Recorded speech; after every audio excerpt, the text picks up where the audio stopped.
Jangan lupa subscribe YouTube channel Metro TV News dan jangan lupa nyalakan notifikasinya. Presiden Joko Widodo tengah berada di Washington DC, Amerika Serikat untuk menghadiri sejumlah rangkaian acara KTT khusus ASEAN Amerika Serikat. Untuk informasi selengkapnya sudah bergabung bersama kami jurnalis VOA Virginia Gunawan langsung dari Washington DC, Amerika Serikat. Kita ke Virginia. Virginia, apa saja agenda KTT ASEAN AS pada hari ini?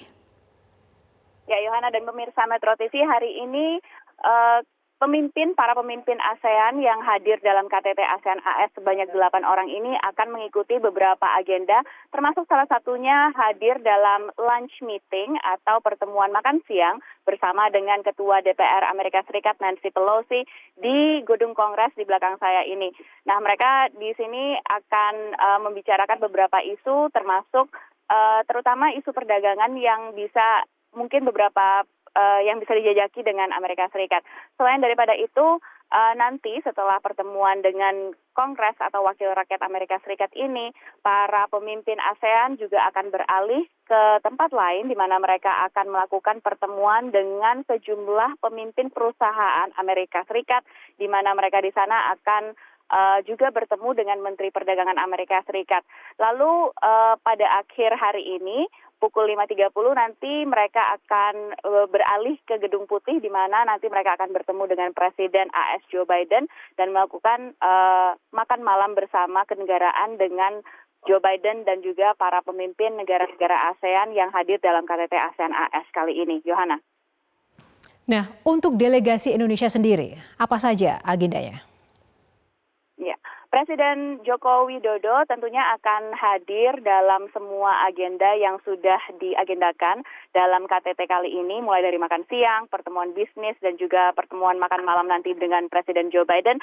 Dan salah satu agenda lain yaitu juga pertemuan private dengan Presiden Joe Biden yang kami masih belum mengetahui pastinya akan terjadi kapan, namun pertemuan private ini adalah pertemuan antara Joe Biden dengan seluruh pemimpin kepala negara dari negara-negara ASEAN ini. Bukan pertemuan bilateral, namun pertemuan antara kedua kepala negara untuk membicarakan sejumlah isu. Dari delegasi Indonesia pagi ini sudah melakukan penandatanganan dengan perusahaan CEO dan perusahaan Amerika Serikat untuk melakukan kerjasama investasi di Indonesia. Salah satunya adalah perusahaan Chevron yang akan melakukan berinvestasi terhadap energi terbarukan di Indonesia.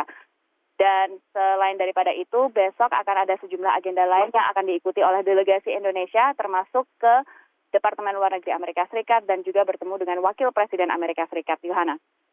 Nah, selain tadi ada soal isu ekonomi antara Indonesia dan juga Amerika seperti itu, ada isu krusial lainkah yang mungkin dibahas dalam KTT kali ini secara umum dan juga secara khusus, misalnya menyoroti apa yang sedang terjadi di Rusia dan Ukraina atau mungkin konflik-konflik di negara lain? Seperti apa ini juga peran Indonesia? Memang kalau dari optiknya kita lihat saat ini KTT ASEAN Amerika Serikat ini sangat berfokus pada keinginan Amerika Serikat untuk menyampaikan sinyal bahwa kawasan Indo-Pasifik dan kawasan ASEAN itu masih penting walaupun di Ukraina saat ini sedang tegang begitu ya, dan mereka tetap di-include atau diikut sertakan dalam beberapa framework atau rencana yang ingin dilakukan oleh Amerika Serikat. Nah, ini memang salah satu optik yang ingin ditampilkan oleh Amerika Serikat sehingga membuat kawasan itu lebih yakin dan percaya diri bahwa walaupun ada perang di Ukraina, mereka masih tetap tidak akan ditinggalkan dalam isu keamanan, terutama di Laut Cina Selatan dan juga kawasan isu-isu lain yang ada di kawasan Indo-Pasifik. Itu yang pertama. Yang kedua, tentunya kalau misalnya kita lihat dari agenda-agenda yang berfokus dan sangat berfokus pada perdagangan ini, memang ada upaya dari delegasi ASEAN dan juga Indonesia, terutama karena Indonesia kali ini adalah negara koordinator antara hubungan ASEAN dengan Amerika Serikat yang ingin berfokus pada menciptakan lingkungan yang sehat dan lingkungan yang sangat kondusif untuk berinvestasi di ASEAN. Hal ini juga merupakan salah satu agenda di mana mereka mengusahakan untuk bisa berkompetisi dengan Tiongkok misalnya, yang saat ini memang kesulitan untuk melakukan kegiatan karena adanya lockdown atau penutupan negaranya akibat COVID-19. Selain daripada itu, memang kita kalau lihat isu Ukraina akan sangat muncul di beberapa topik yang ada di sini. Kalau misalnya kita lihat ada upaya dari Amerika Serikat untuk mungkin tidak mengajak negara-negara di negara-negara ASEAN ini untuk menjatuhkan sanksi ke Rusia, namun berusaha untuk menjaga agar negara-negara di ASEAN ini tidak mencari jalan belakang untuk melanggar sanksi yang dijatuhkan oleh Amerika dan juga Eropa. Selain daripada itu, tentunya pandemi COVID-19 masih menghantui isu-isu KTT seperti ini, di mana Amerika Serikat memang berusaha untuk memberikan dana bantuan kepada ASEAN sebanyak 102 juta dolar Amerika Serikat dan diupayakan untuk bisa dialihkan ke regional secepat mungkin. Yohana. Nah, sedikit saja Virginia, karena Anda menyinggung masalah COVID-19 ini, apakah ada suatu kesepakatan bersama yang dibahas di forum tersebut untuk memandang atau melihat posisi dari pandemi COVID-19 yang sedang terjadi seperti apa sebenarnya dari negara-negara itu? Kapan ini akan bisa berakhir? Ya, selain kapan ini akan bisa berakhir, mungkin kita masih belum tahu ya kapan COVID-19 bisa berakhir.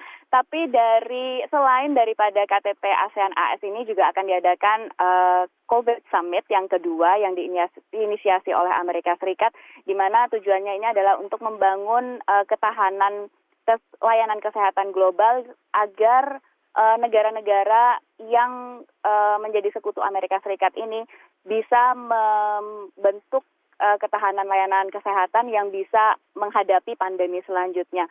Beberapa upaya yang diusahakan oleh Amerika Serikat adalah untuk mengajak dunia mengadakan atau membuat dana bantuan global untuk layanan kesehatan. Namun kritiknya juga kepada Amerika Serikat bahwa Amerika Serikat sendiri tidak punya dana bantuan global yang akan disalurkan sebagai bagian dari pemulihan atau pengendalian COVID-19 di masa mendatang atau di saat ini. Yohana.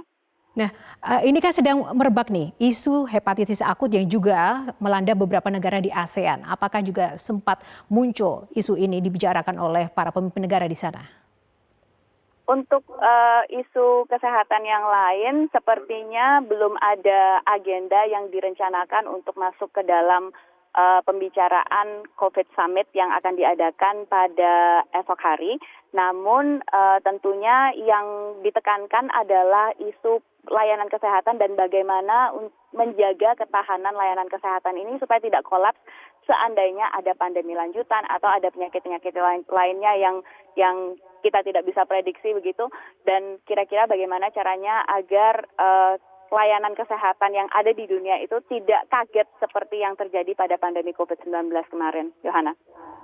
Baik, terima kasih Virginia untuk update informasinya langsung dari Washington DC.